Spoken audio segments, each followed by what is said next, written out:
All right, folks, and here we are at our local grocer. If you guys are familiar, this would actually be Checkers here in Lawrence, Kansas. What we want to do is go to the ethnic section, the Hispanic food. Usually down here on the bottom is where we have our two types. One is Dona Maria, and the other is La Costina. And I actually like to go with this one because, well, as you can see, yeah, cheaper price. All right, so we're going to go ahead and grab these tender cacti. Well, hello. All right, so we have our Nopales, which is just tender cactus. And we also have some round steak. I typically go with skirt steak. Usually you just kind of want a cheaper cut of steak. This one was actually more feasible price-wise, so we'll just go ahead and we'll do that one. So we got spices, once again, kind of go to our tried and true. There's our caldo de pollo. Once again, some dry oregano leaf. Some comino. And, well, you know, ooh, yeah, we had some menudo earlier in the week, so there's some diced onion, fresh diced onion and cilantro. And, well, I just, wouldn't be me if I didn't use the bacon grease. So, all right, let's go ahead and get to the steak. So what we want to do is lay the steak out. I'm sure if you're very familiar, you want to cut against the grain so that way we can try to get as tender cuts as possible. You want to make these cuts about roughly 1/4 of an inch in thickness. You can make them a little thicker if you'd like. Just please keep in mind that the thicker your cuts of meat, the longer it will need to cook. And typically, as it is, I like to put this on for a slow go, about 3 to 4 hours. It kind of just varies. So as you can see, we also kind of want to go with lengths cut of about 1.5 inches. That's a little too long. Those are about 3 inches long. So what I'll do is go ahead and just slice those right down the center. So we have all roughly evenly sized cuts. All right. Looking good. All right, so let's go ahead and put the cast iron on. Let's make sure it's hot enough now. Oh yeah, smoking up good. All right, we'll remove that from the heat. And, oh gosh, got to get that white gold. Bacon grease. Yeah, this is just so that way it'll actually infuse a tad bit more flavor. Like I said, I like to layer the flavor so that way it's a nice marriage of a bunch of different deliciousness. So we'll put that in the pan and let that melt. And then what we'll do is we will take our steak, throw it in. Once again, this skillet is still on high heat. I love cast iron because it does a really good job of retaining heat. And that way everything will get a nice little char on it. Not really a char, more or less just kind of brown the outsides a little bit so that we can lock in some of the flavor. Okay. That is looking all right. Give that some toss a little bit. Move it around. Like I said, we're not trying to cook it thoroughly at this point. We're just trying to brown it. Give a little sear on it so that way it'll help to retain the moisture.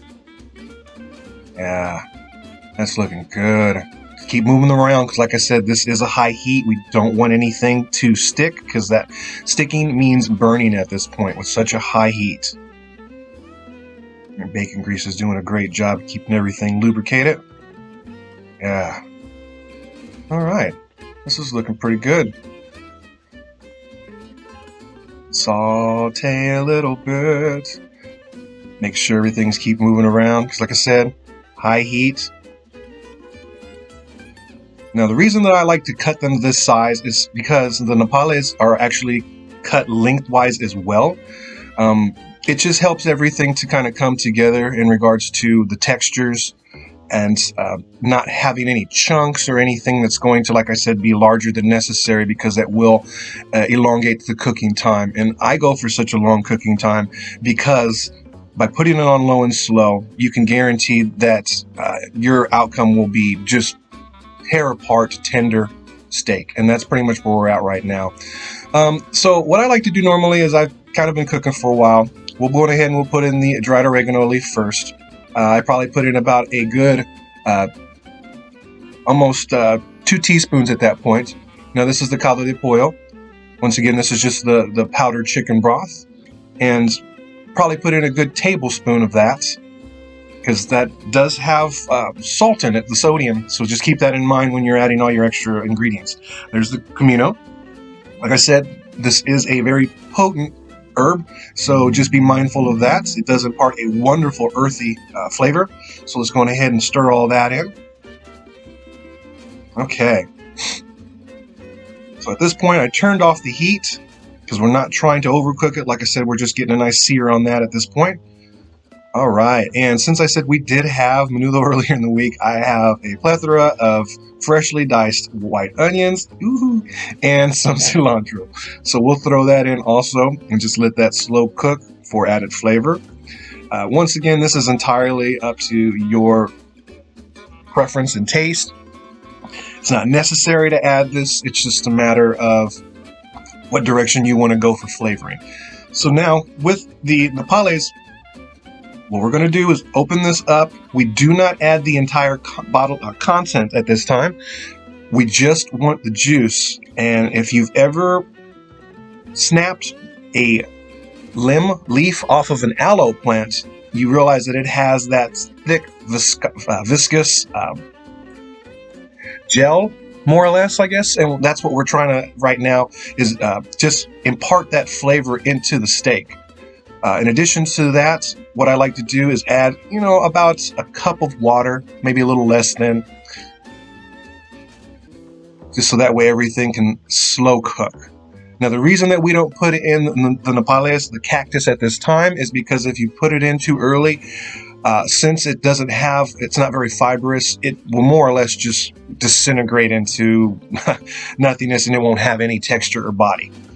So at this time, what we'll do is we'll go ahead and we'll put a lid on it and we'll put the flame down as low as possible. Because like I said, we want to, low and slow is the way to do it. At this point, I've had this cooking low and slow for about roughly 3.5 hours. And this is kind of the test right here, is just to show you exactly how tender this piece of meat is. And for me, this is exactly what I'm aiming for. I want it to just fall apart. All right. Looks good. So at this point, what we'll do is we're going ahead and we will add the cactus, the nopales, put the lid back on, and let this go for about another anywhere between 10 and 20 minutes. Like I said, we're just trying to heat up the nopales, the cactus. We're not trying to, at this point in the game, cook it. Like I said, it's already extremely tender. We're just trying to bring it up to temp with the rest of the steak, and then we'll be ready to go about serving our meal.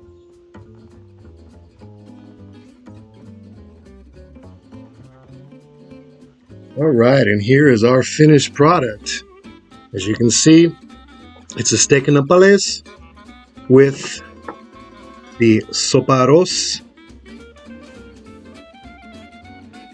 And this has been one hell of an adventure. From my family to yours, salud and enjoy. Salud.